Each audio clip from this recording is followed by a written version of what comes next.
ஓம் நமச்சிவாய சிவாய நம. அனைத்து தமிழ் உள்ளங்களுக்கும் கனிவான வணக்கங்கள். நிகழும் ஸ்ரீ மங்களகரமான குரோதி ஆண்டு ஏப்ரல் மாதம் 14ஆம் தேதி ஞாயிற்றுக்கிழமை அன்று சஷ்டி திதியில் திருவாதிரை நட்சத்திரத்தில் அதிகண்டம் நாமயோகத்தில் தைதுளம் கரணத்தினில் மிதுன ராசியில் சித்தயோகம் கூடிய நன்னாளில் இந்த மகத்தான சித்திரை தமிழ் வருட புத்தாண்டு பிறக்கிறது. சித்திரை மாத கிரக நிலைகளை பார்க்கும்போது மேச ராசியில் குருவுடன் சூரிய பகவான் உள்ளார். கன்னி ராசியில் கேது பகவானும், மீன ராசியில் புதன், சுக்கிரன், ராகு பகவான் உள்ளனர். கும்பராசியில் சனி பகவானும் செவ்வாய் பகவானும் உள்ளனர். இந்த ஆண்டு சித்திரை மாதத்திலேயே குரு பகவான் 12 ஆண்டுகளுக்கு பிறகு ரிஷபராசிக்கு இடப்பெயர்ச்சி ஆகிறார். 30 ஆண்டுகளுக்கு பிறகு சனி பகவான் மீனராசி சென்று ராகுவுடன் இணைய போகிறார். பிறக்க போகும் குரோதி தமிழ் புத்தாண்டில் 2 கிரக உச்சத்தையும் ஒரு நீசபங்க ராஜயோக கிரகத்தையும் தன்னுடைய கோச்சாரமாக கொண்டுள்ளது. சூரியன் குரு இணைவு மிகுந்த நன்மை தரும். ஆனால் ராகு, உச்ச சுக்கிரன், புதன் சேர்க்கை கொஞ்சம் திகிலாக உள்ளது. அதேபோல் சனி செவ்வாய் சேர்க்கையும் நன்மை தருவதாக இல்லை.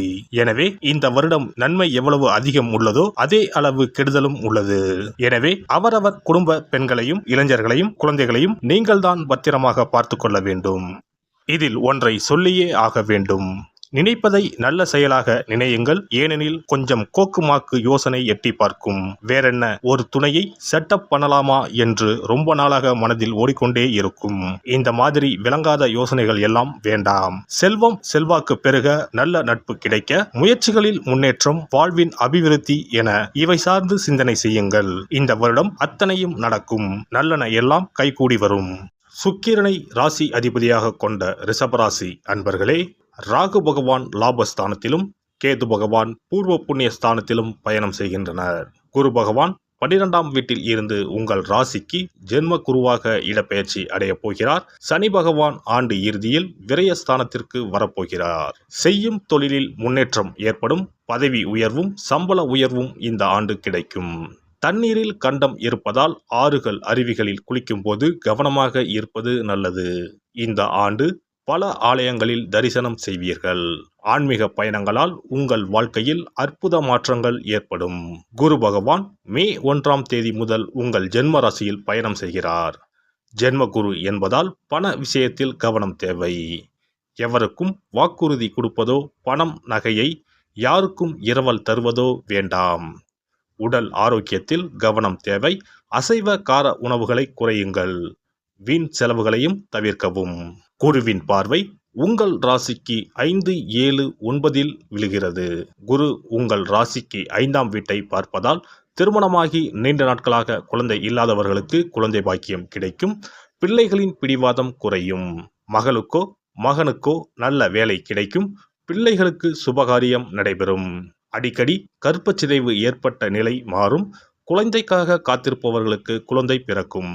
பிள்ளைகளின் உயர்கல்வி நல்ல விதமாக அமையும்.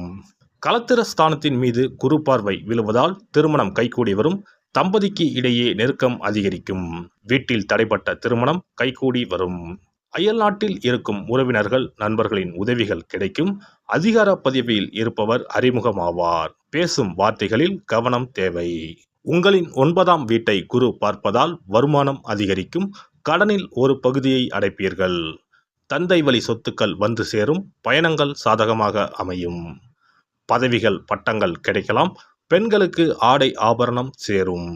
இளைய சகோதர வகையில் நல்லது நடக்கும். சகோதரிக்கு திருமணம் கைகூடி வரும். முக்கிய பொறுப்புகள் தேடி வரும். மனைவி வழி உறவுகளுடன் ஏற்பட்ட மனஸ்தாபங்கள் நீங்கும். கேது பகவான் 5ஆம் வீட்டில் பயணம் செய்வதால் சிலர் பழைய வாகனத்தை விற்று புதிய வாகனத்தை வாங்குவீர்கள். ஏற்றுமதி இறக்குமதி வியாபாரம் நன்றாக நடைபெறும். பெற்றோர்களுக்கு உடல்நலக் குறைவு ஏற்படும். மருத்துவ செலவுகள் அதிகரிக்கும்.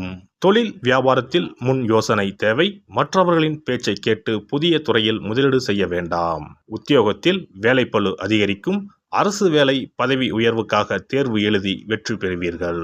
வெளிநாடு செல்லும் வாய்ப்பு தேடி வரும். மாணவர்கள் பாடத்தில் கவனம் செலுத்தவும். அதிக அக்கறையோடு படித்தால் மட்டுமே வெற்றி கனியை ருசிக்க முடியும். சிலருக்கு கல்வியில் தடை ஏற்படும். குரோதி புத்தாண்டில் ரிஷபராசிக்காரர்கள் திருச்செந்தூர் முருகனை தரிசனம் செய்வது நல்லது.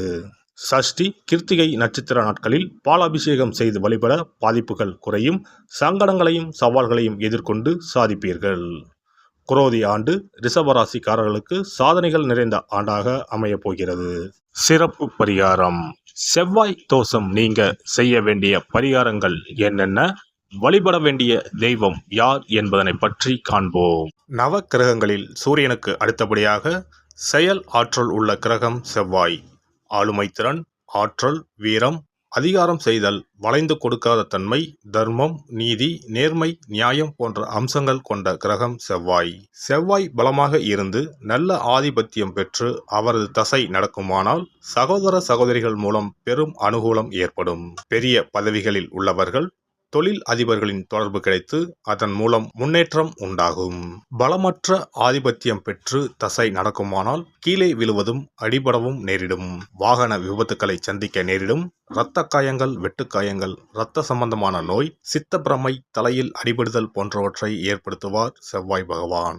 வீண் வழக்குகள், சண்டை சச்சரவுகள், மறைமுக நேர்முக எதிரிகள், பொருள் களவு போகுதல், செய்தொழில் வியாபாரத்தில் திடீரென்று பெருத்த நஷ்டம், அரசாங்க கெடுபிடி, பதவி இறக்கம், மறைந்து வாழும் சூழ்நிலை என்று பலவகை இன்னல்களை உருவாக்குவார். செவ்வாய் முதலான தோஷங்கள் அனைத்தும் நீங்க அவரின் அருளை முழுவதும் பெற செவ்வாய்க்குரிய அதிதேவதையான முருகனை வழிபடுவதும், கோதுமை ரொட்டி, வெள்ளை எள் கலந்த இனிப்பு பலகாரங்கள், துவரை போன்றவற்றை ஏழைகளுக்கு தானம் கொடுப்பதும் நல்லது.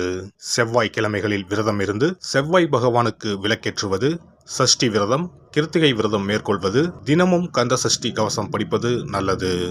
மேலும் செவ்வாய்க்குரிய கல்லான பவளக்கல்லை மோதிரத்தில் பதித்து அணிவது, சிவப்பு நிற ஆடையை அணிந்து கொள்வது, செப்பு பாத்திரங்களை உபயோகிப்பது போன்றவற்றால் செவ்வாயால் உண்டாகக்கூடிய தோஷங்கள் குறையும். செவ்வாய் பகவானுக்கு செய்யும் பரிகாரங்கள் அனைத்தும் முருகனுக்கு உகந்தது என்பதால் முருகனின் திருவருளும் கிட்டும். திருமண வாழ்க்கையில் செவ்வாய் பகவானுக்கு முக்கிய பங்கு உண்டு. திருமணத்துக்கு வரன் பார்க்கும் போது பிள்ளைக்கோ அல்லது பெண்ணுக்கோ செவ்வாய் தோஷம் இருக்கிறதா என்றுதான் முதலில் கேட்பார்கள். அந்த அளவுக்கு செவ்வாய் தோஷம் மிகவும் முக்கியமானதாக பார்க்கப்படுகிறது. ஒருவரின் ஜனன ஜாதகத்தில் லக்னம், சந்திரன், சுக்கிரன் ஆகியோருக்கும் செவ்வாய் இருக்கும் இடத்துக்கும் உள்ள தொடர்பை கொண்டுதான் செவ்வாய் தோஷம் ஒருவரின் ஜாதகத்தில் எந்த அளவுக்கு வலிமையாக இருக்கிறது என்பதை கணிக்க முடியும். செவ்வாய் தோஷம் இருக்கிறது என்றால் நம்பிக்கையோடு மிக எளிய பரிகாரங்களை செய்வதன் மூலம் தோஷ நிவர்த்தி பெறலாம். செவ்வாய் தோஷம் என்பது திருமண தடையை ஏற்படுத்துவது மட்டுமல்லாமல் மேலும் பல இடையூறுகளையும் ஏற்படுத்தும். எனவே செவ்வாய் பகவானை செவ்வாய் தோறும் செவ்வாய் ஹோரையில் வழிபடுவதும், செவ்வாய்க்குரிய கடவுளான முருகப்பெருமானை 9 நெய் தீபம் ஏற்றி வழிபடுவதும் செவ்வாய் தோஷத்தினால் ஏற்படக்கூடிய அசுப பலன்களின் தாக்கத்தை பெரிதும் குறைக்கும் என்பது ஐதீகம். செவ்வாய் தோஷம் ஒருவருக்கு இருந்து ஒருவருக்கு இல்லை என்றால் திருமணம் செய்யக்கூடாது என்பது சாஸ்திரம். இருவருக்கும் இந்த தோஷம் இருந்தால் திருமணம் செய்து வைக்கலாம் என்று சிலர் சொல்வார்கள். ஆனால் பொதுவாக தோஷம் ஒருவருக்கு இருந்தாலும் சரி அல்லது இருவருக்குமே இருந்தாலும் சரி, தக்க ஜோதிடர்களை ஆலோசித்து முறைப்படி பரிகாரங்கள் செய்வதுதான் சரி. செவ்வாய் தோஷத்தால் திருமண தடை உள்ளவர்கள் வைத்தீஸ்வரன் கோவிலுக்கு வந்து அரச மரத்தடி விநாயகர் ஆதி வைத்தியநாதரை வழிபட்டு ஆலமரத்தை சுற்றி வர வேண்டும். வைத்தியநாத சுவாமி, தையல்நாயகி அம்மன், செவ்வாய்க்கு அதிதேவதையான முருகப்பெருமானை வழிபட வேண்டும்.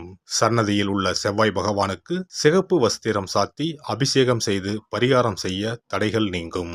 இந்த வீடியோ பதிவு உங்களுக்கு பிடித்திருந்தால் லைக் பண்ணுங்க, கமெண்ட் பண்ணுங்க, ஷேர் பண்ணுங்க, மறக்காம சப்ஸ்கிரைப் பண்ணுங்க, பக்கத்துல இருக்கிற பெல் பட்டனை கிளிக் பண்ணுங்க. நன்றி, வணக்கம். ஓம் நமச்சிவாய. சிவாய நம.